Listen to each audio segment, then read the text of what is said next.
Welcome to the Nebraska Hawk's Nest. These guys are brave.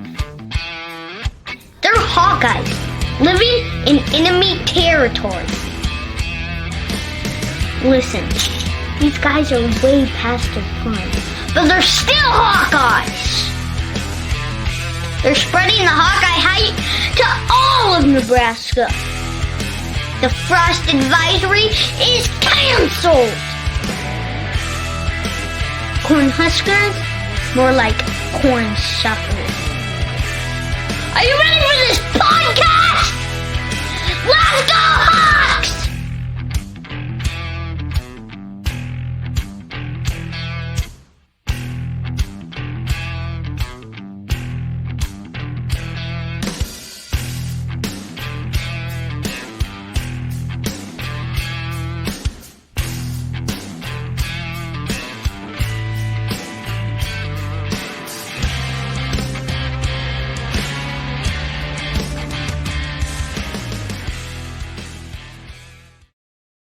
All right, everybody. Welcome back to Nebraska Hawk's Nest. We are lucky enough to be joined by Ryan Kriener from the University of Iowa basketball program. Ryan, how's it going, man? It's going good. Thanks for having me. Hey, all right, typically like your name, it probably gets butchered. Do you like to go by, is it more Kriener or Kriener?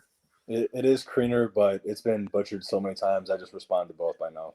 Okay. So I always said Kriener, but I've heard people say Kriener. I'm like, okay, I thought it was Kriener, but I just wanted to make sure that I'm not sitting here butchering your name the whole entire time, because there'll be guys that make their way all the way through Iowa that like Nathan Budget on the football team. Like I know guys that are huge Hawkeye fans that were still calling him Nathan Bosseta like at the end of his career. So completely annihilating it.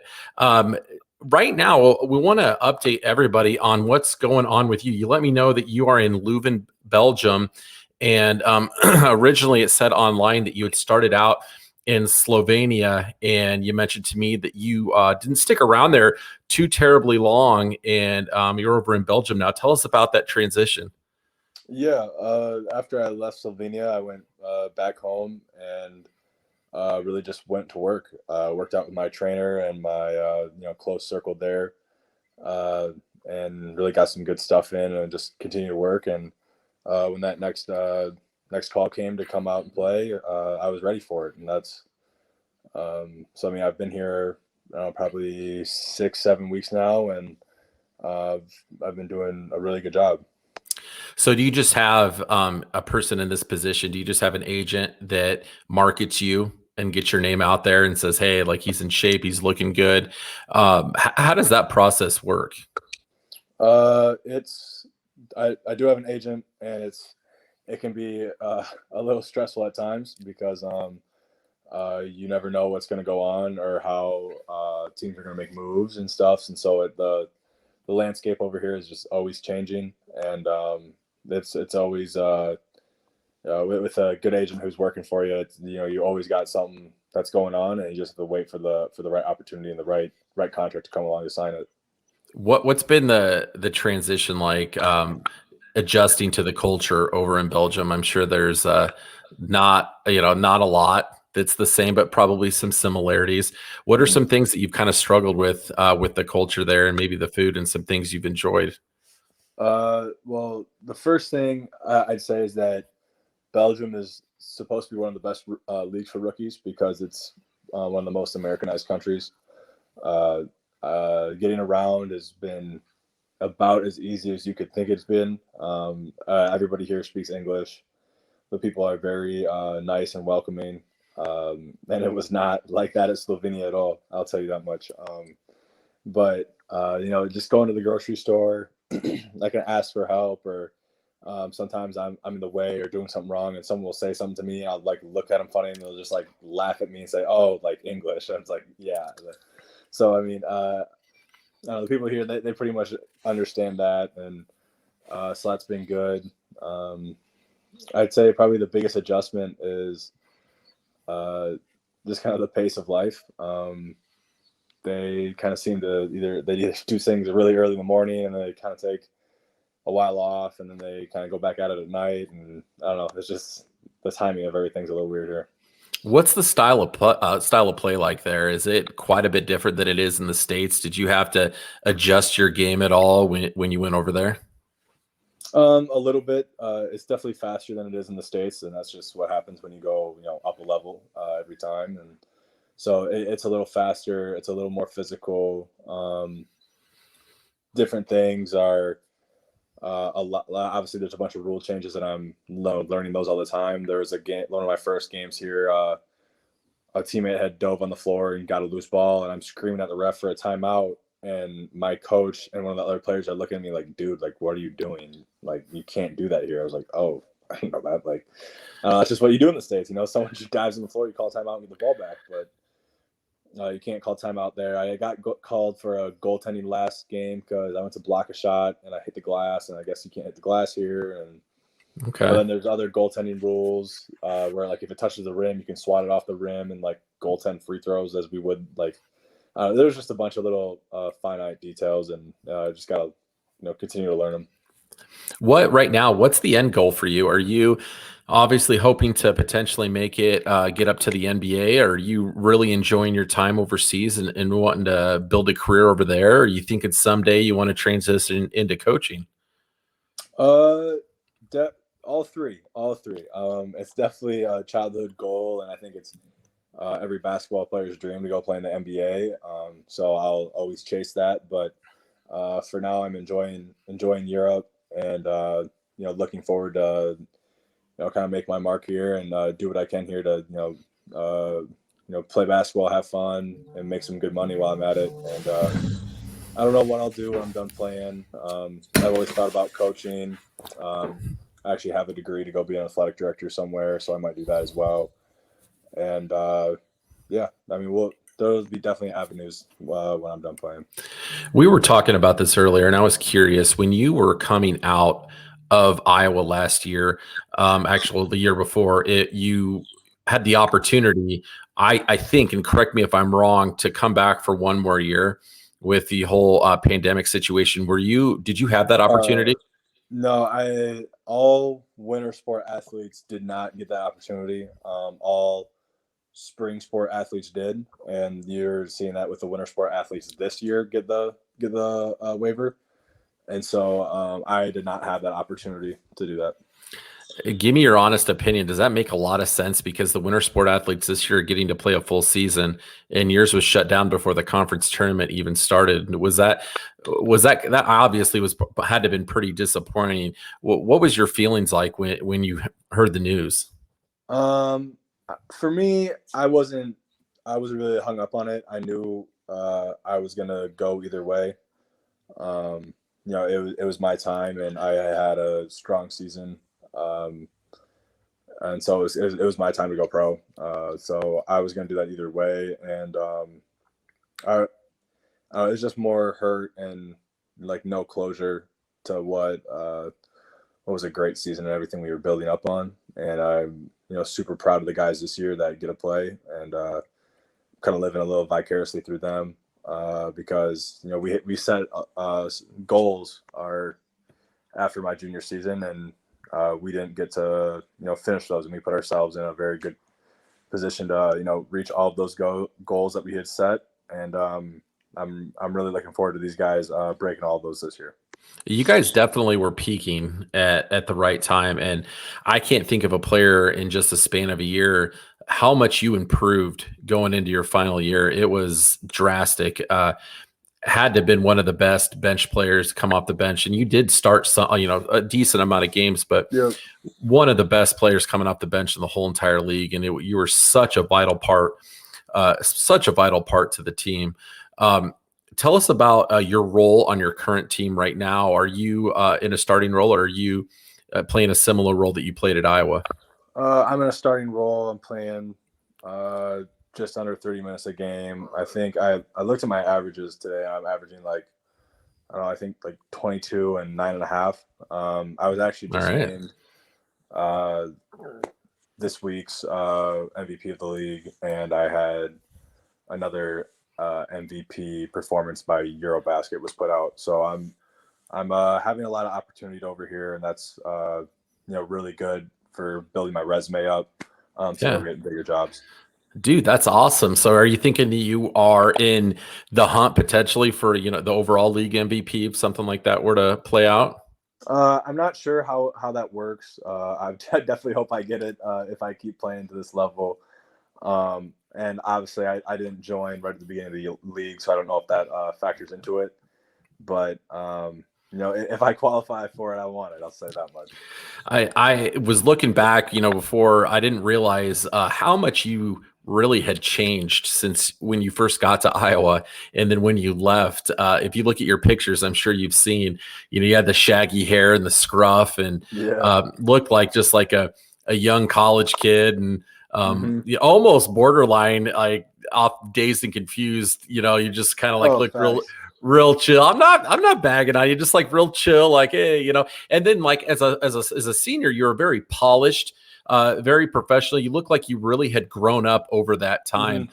Tell us about your growth process and maturity process from your freshman year all the way to your senior. Because I can tell you, like I looked way worse than you ever could have hoped to, man. I was in bad shape, man. I had shaggy hair and really horrible chin beard. I was a late bloomer, so I was in way worse than you. No, my freshman year, I was really just concerned with having fun and playing ball. That's really all I cared about. I didn't care about the appearance or anything. I was just out there, living life to the fullest. And as college went on, I really grew up and just grew up and became a true young adult and a young man. And that's something that Fran McCaffrey and the coaching staff definitely has a lot of credit for, is turning me into the person I am today.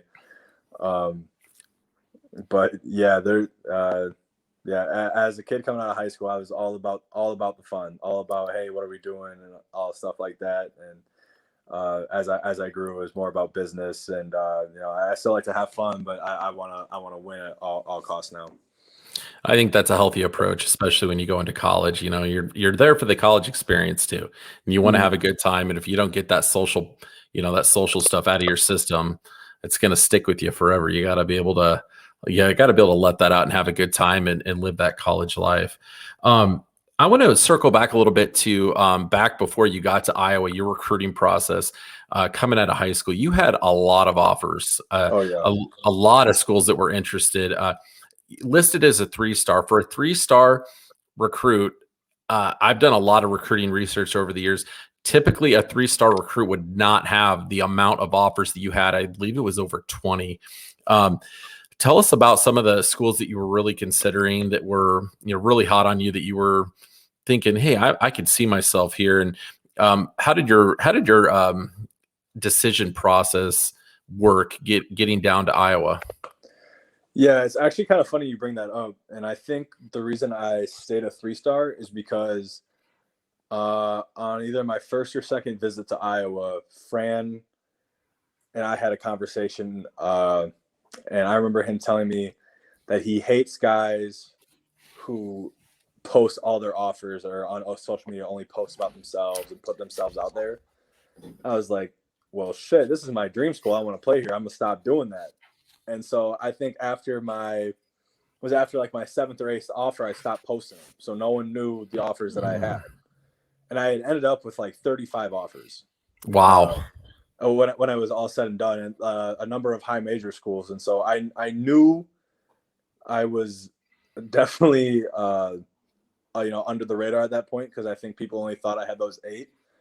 And Coach McCaffrey had told me that a lot of times these guys are only posting their offers to get more offers, and and I don't know if it was a sales pitch to, I don't know, kind of keep me a diamond on the rough and get me later, or if it was it's completely genuine. But a good piece of advice he told me is, these guys post their offers just to get more offers. Why would you want to do that when you can just kind of stay under the radar and get schools who really want you and care about you? And so after I stopped posting my offers, a lot of those connections down the line became more genuine connections with the coaching staffs. That's super interesting. I would not have really guessed that there was that much self-marketing involved Oh in yeah, in your recruiting process. But if Fran was trying to give you a sales pitch to get you, that's a pretty intelligent approach to take. I don't know if you heard today, but I believe Coach just signed a 5-year yep, extension. Yeah, so that's yeah, that's pretty cool news. Do you still keep yeah. in touch with Fran at all?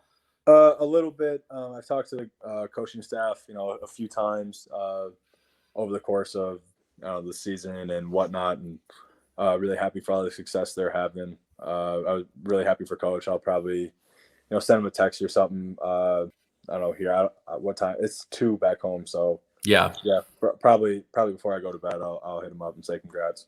So what time is it over there right now? It is 2016 right now. So that is 8:16. But I don't know, in a week so we're 6 hours ahead right now, but in a week we'll be 7 hours ahead because the daylight savings is like a week off, which is weird. There's a lot of weird stuff over here. Was it tough getting used to that time change? Not as bad as you think. I've been over here 3-4 times already, so I just know that if you get that overnight flight, if you can sleep a little bit on that, and then I just force myself to stay up until I can go to bed at like their nighttime, and just kind of force it with maybe some melatonin or something. It wasn't too bad. I mean, it's a little rough on the body the first few days, but you'll be good. Tell us about your announcement at the end of the season, which is one of my favorite things you've ever done. It was so cool. I tweeted the hell out of that when you pulled a UCF and claimed the national championship for the Iowa basketball team. First question, did you ever get a ring made? Because I sure as hell hope you did, because that'd be awesome. And number 2, did you just tweet that out, or did you run that by anybody before you put that out there? I was sitting in my hotel room with Riley Till, and we had saw everything that was going down at the Big Ten tournament about how, Hoiberg got sick and Rudy Gobert was touching all the microphones and he got sick and the NBA suspends their season. And we're like, oh God, we don't know if we're playing. I was like, what the heck? Like, I'm just gonna put this out there. Like, it'll be funny. Like, it's a joke, kind of thing. And season tournament and season gets canceled and it kicks in, and some other players had tried to, dibs it, and it had gotten back, and so everyone had to check like who called it first, and so we called it first. And I remember we're at the hotel, and after that, they had told us everything was canceled. Gary Barta came up to me and he goes, "Well, geez, since you called it, we might as well have a parade and get a banner made." So yeah, we hadn't had anything made, but it was pretty cool. Oh, I had a sign just made recently. I was thinking about this, and it says 2020 NCAA tournament champions. We called dibs underneath it. So I thought that was freaking awesome. It is on Wikipedia. On Wikipedia, it says that we beat Kentucky 77-75, I believe.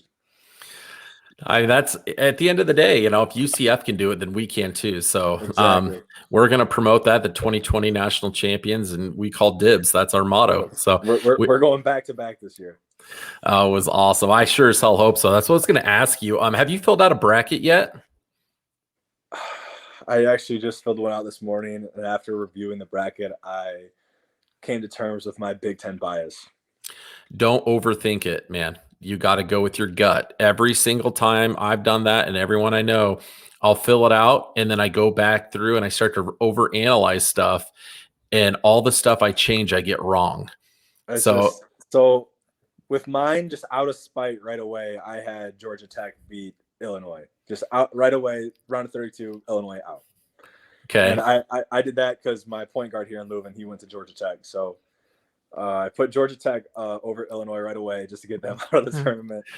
And then my final 4 was like, it was 4 Big Ten teams. It's Iowa, Purdue, Rutgers, and I think Rutgers. Michigan. Wow. Oh, dude, they've got I like Rutgers matchup to the Sweet 16, maybe the Elite 8.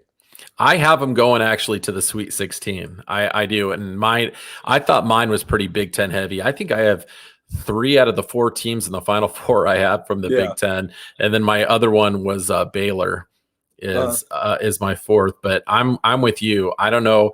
I really have a strong dislike for Illinois. after I hate them watching them play. I hate those guys.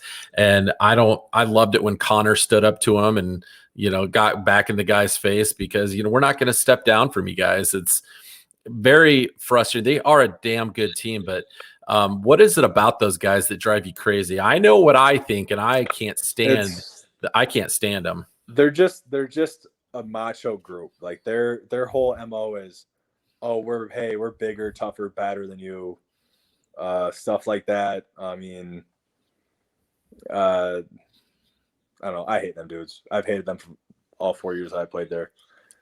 That's really satisfying to hear you say that because we can't stand them either. All I got to say is the one thing that I will applaud is that they are as loud and annoying as they were when they were getting stomped in the Big Ten Underwood's first 2 years. That's all I'm going to say. Oh, they really kept the same energy. Good for them. I hope they get lit up somewhere down the line. I think they're one of the best. They're playing one of the best games in the country right now, and I think they got a pretty good path. But Georgia Tech's, like you said, they're hot right now. They won their conference tournament, and that would be awesome if they would knock them off. I would celebrate that. And when we were playing them the other night, Illinois in the Big Ten tournament, we started to kind of make that comeback at the end.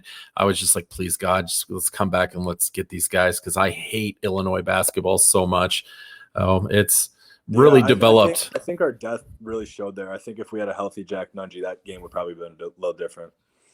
Who do you think is going to step up in the first round of the NCAA tournament? Because if you look at the analyzation of Grand Canyon University, they are a big, heavy team.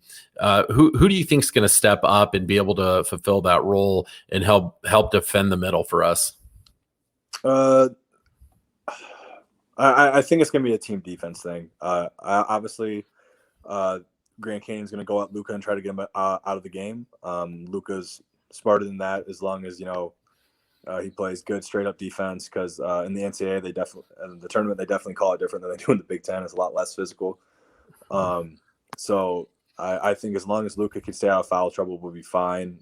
It's going to be a combination of our weak side help on pick and rolls. That's something I noticed during the Illinois game is our backside defense wasn't as it should be. And that just happens, sometimes where you get chasing shooters and when you're on a really good team, but like Illinois.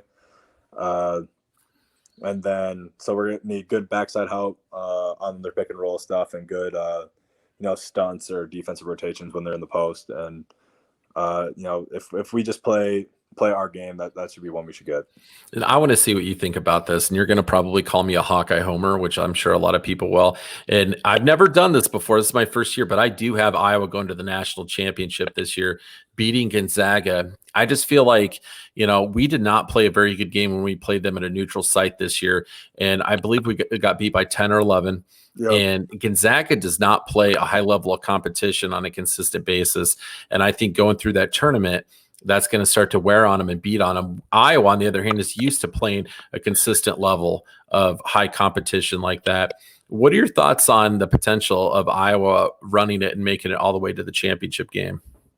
So I was at the Iowa Gonzaga game. That was one of the perks of coming over here a little late. I was able to catch that game in person. And just the atmosphere was so weird. It was just such a weird, eerie atmosphere. The gameplay was weird. It seemed weird on TV. Yeah, no, definitely. I think especially after that game, I know it was just a feeling of we lost, but they're no better than us. If we could play that game over again and play a little better, we win that game. And I think that's maybe an advantage we'll have if we meet up with them again. And then also, like you said, with Gonzaga playing their conference schedule I think something that was really good for them is they've played really well early in the year against really high level competition, and then it kind of tapered off a little bit. So you don't know, what their execution has been over their conference schedule and stuff like that. Now that they have to ramp it back up, it might not be the same. As far as Iowa going all the way, I do have them going all the way in my bracket as well. I've always made an Iowa bracket of them winning it. Always have, and I think I always will. Yeah. Well, before Fran showed up, things were more than rough during the Licklider era. It was bad. And Fran's really just over the years just, built up the program, and we're on a steady incline, like getting better and better every year, more and more competitive. What is it about Fran, with you playing for him, that makes him such a special coach? He cares about people first. He cares about character first. He cares about who you are as a person before you as a player. He really only tries to recruit guys of high character that fit in with his culture and with the team that he has. And once you have those guys who all gel together, and they can play high level basketball, that can take you places. How has he been able to keep that staff so intact over the years? You don't ever see a Division I college basketball staff, any staff for that matter, stick together like that staff has. You would think at some point, some of the assistants would want to move on and become head coaches, but that is such a cohesive unit. What have they done to be able to keep that group together? It's definitely a family atmosphere, 100%.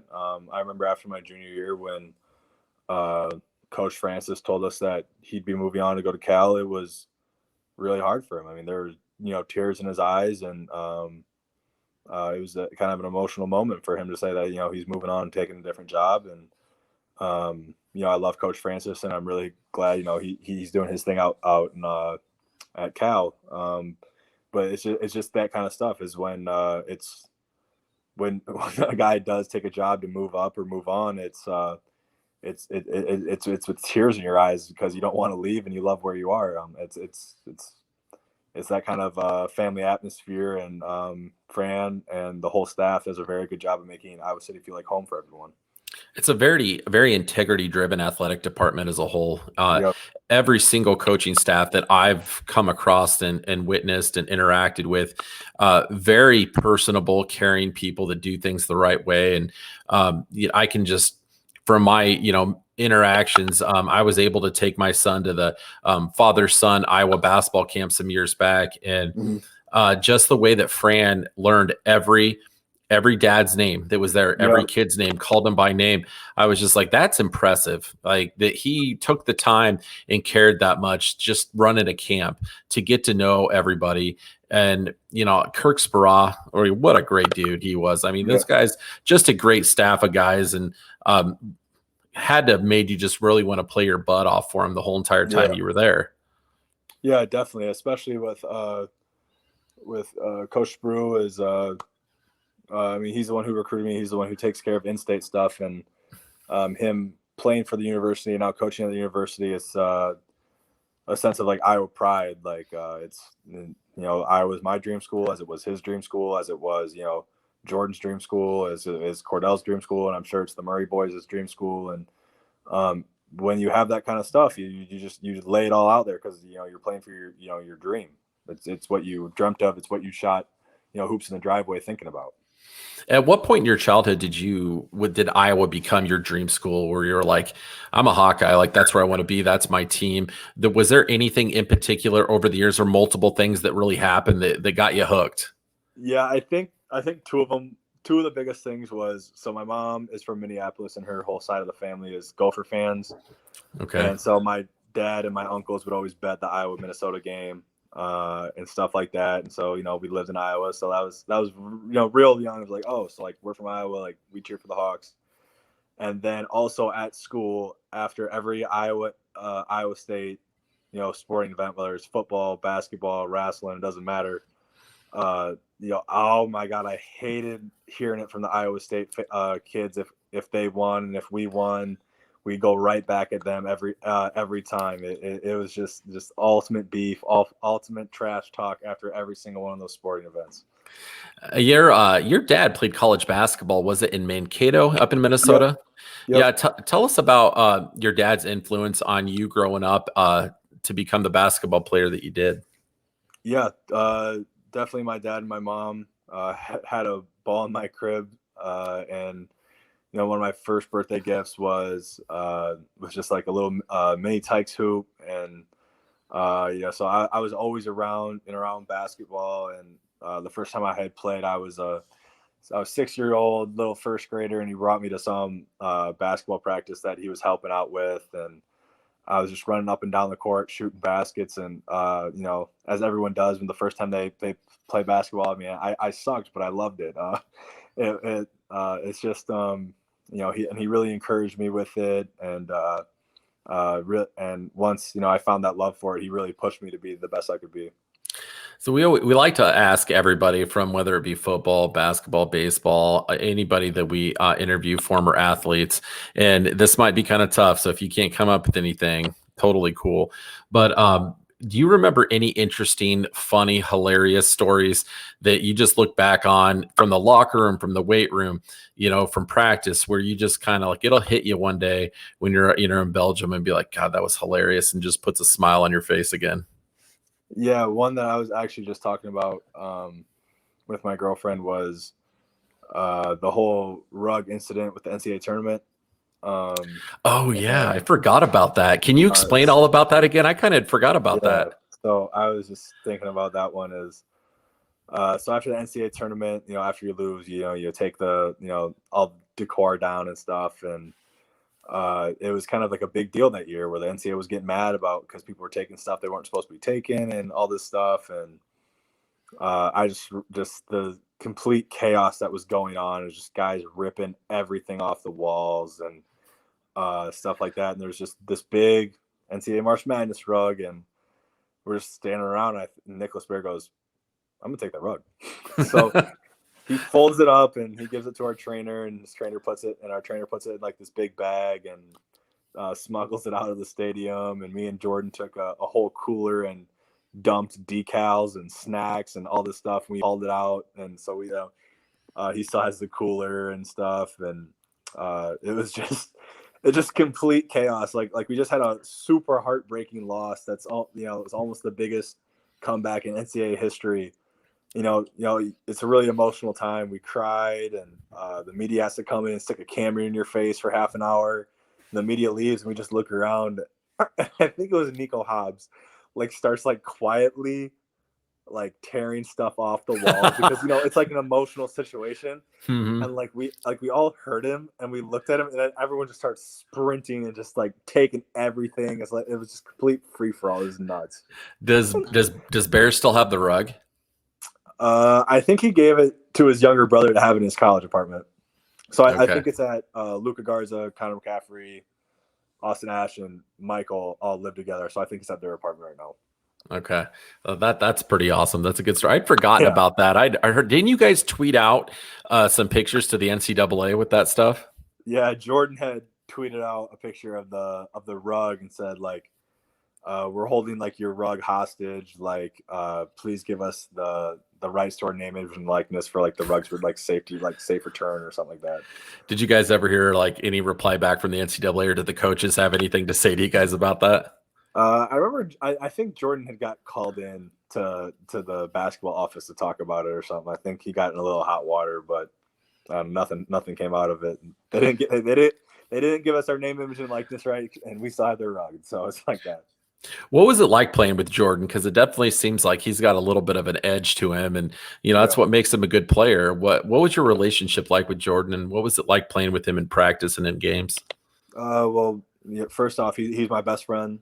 We've played together in AAU and before Iowa, and we were roommates for 4 years. And he comes and hangs out with me in Okoboji in the off season, and it's just being able to take the court with your best friend who's also as a fiery and fierce competitor and as clutch as he is on the court. It's unreal. It's awesome. Have you guys had any conversations about getting the band back together? Talk to your coach hey, we got to bring this guy in if he doesn't get picked up by an NBA team? A little bit. I mean, we're kind of trying. I'm trying to persuade him to sign with my agent, so we can maybe have a little more influence over that, and he could place this as a package deal maybe. But he's got the NCAAs to worry about, and then we'll get down to that agent talk. I got a favor to ask from you. We need you as Hawk fans because we're invested in you, man. We watched you play for all those years, and we want to see you do well. We want to see how you're doing.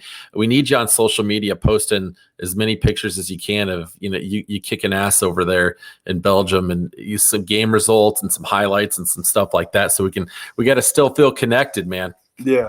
Well, I know usually my Twitter is more associated with my basketball stuff. My Instagram has been had a lot of my international success on it because we have a really good social media department over here, and so I'm always reposting their stuff on my Instagram story. So maybe one day I'll post some of that over on Twitter too. Cool. Yeah, that would be awesome. We'd love to see that stuff, past Hawkeyes, how they're doing overseas. Cause we don't, I wish there was like some sort of like television package where, I could hop online and like purchase it and watch your games. Cause I'd probably go broke watching all the former guys. I know there's a stream package for my games. I'm sure there's a stream package for, for Whitey and Pete and Sap and all of them. Yeah. Make sure that when we're done, if you could shoot me like the information on that, I'd love to share it out because I'm sure a lot of people would love to watch you play and check that out. Is your girlfriend over there with you right now too, or is she back home? Yeah, she's over here right now. She's gonna be here for another 2 weeks. Okay, how does she like it over there? How do you like it? I like it. She likes it. She likes it. Okay, not too bad of a transition. Yeah, I mean, her school is all online right now, so it's easier with the time change. Okay. All right. Well, that's awesome. And that's got to make things, easier for you to be able to have a familiar face up there with you. And that makes a transition that much easier and that much better. So that's awesome, dude. Just wanted to tell you, thank you for taking time out of your busy playing schedule to just come over here and talk with us. And how many more games do you guys have left this season? Because are you winding down, or where are you guys at in your process?